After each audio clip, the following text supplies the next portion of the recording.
दूसरी तवारीख और उसका 10वां बाब जो 19 आयात पर मुश्तमिल है। और रहबाम सिकम को गया, इसलिए कि सब इसराइली उसे बादशाह बनाने को सिकम में इकट्ठे हुए थे। जब नबात के बेटे युरबाम ने ये सुना, क्योंकि वो मिस्र में था जहां वो सुलेमान बादशाह के आगे से भाग गया था, तो युरबाम मिस्र से लौटा और लोगों ने उसे बुलवा भेजा। सो युरबाम और सब इसराइली आए और रहबाम से कहने लगे कि तेरे बाप ने हमारा जुआ सख्त कर रखा था, सो अब तू अपने बाप की उस सख्त खिदमत को और उस भारी जुए को जो उसने हम पर डाल रखा था कुछ हल्का कर दे, और हम तेरी खिदमत करेंगे। और उसने उनसे कहा, 3 दिन के बाद मेरे पास आना। चुनाचे वो लोग चले गए। तब रहबाम बादशाह ने उन बुजुर्गों से जो उसके बाप सुलेमान के हुजूर उसके जीते जी खड़े रहते थे मशवरत की और कहा, तुम्हारी क्या सलाह है?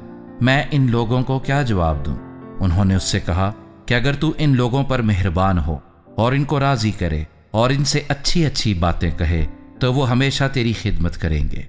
लेकिन उसने उन बुजुर्गों की सलाह को जो उन्होंने उसे दी थी छोड़कर उन जवानों से जिन्होंने उसके साथ परवरिश पाई थी और उसके आगे हाजिर रहते थे मशवरत की, और उनसे कहा, तुम मुझे क्या सलाह देते हो कि हम इन लोगों को क्या जवाब दें जिन्होंने मुझसे ये दरख्वास्त की है कि उस जुए को जो तेरे बाप ने हम पर रखा कुछ हल्का कर। उन जवानों ने जिन्होंने उसके साथ परवरिश पाई थी उससे कहा, तू उन लोगों को जिन्होंने तुझसे कहा तेरे बाप ने हमारे जुए को भारी किया पर तू उसको हमारे लिए कुछ हल्का कर दे, यूं जवाब देना और उनसे कहना कि मेरी छंगली मेरे बाप की कमर से भी मोटी है और मेरे बाप ने तो भारी जुआ तुम पर रखा ही था, पर मैं उस जुए को और भी भारी करूंगा। मेरे बाप ने तुम्हें कोड़ों से ठीक किया पर मैं तुमको बिच्छुओं से ठीक करूंगा। और जैसा बादशाह ने हुक्म दिया था कि तीसरे दिन मेरे पास फिर आना, तीसरे दिन युरबाम और सब लोग रहबाम के पास हाजिर हुए। तब बादशाह ने उनको सख्त जवाब दिया और रहबाम बादशाह ने बुजुर्गों की सलाह को छोड़कर जवानों की सलाह के मुआफिक उनसे कहा कि मेरे बाप ने तुम्हारा जुआ भारी किया पर मैं उसको और भी भारी करूंगा।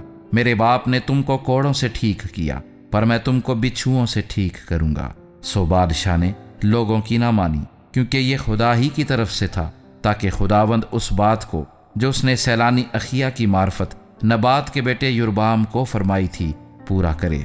जब सब इसराइलियों ने ये देखा कि बादशाह ने उनकी ना मानी तो लोगों ने बादशाह को जवाब दिया और यूं कहा कि दाऊद के साथ हमारा क्या हिस्सा है, यस्सी के बेटे के साथ हमारी कुछ मेरास नहीं। ए इसराइलियों, अपने अपने डेरे को चले जाओ। अब ए दाऊद, अपने ही घराने को संभाल।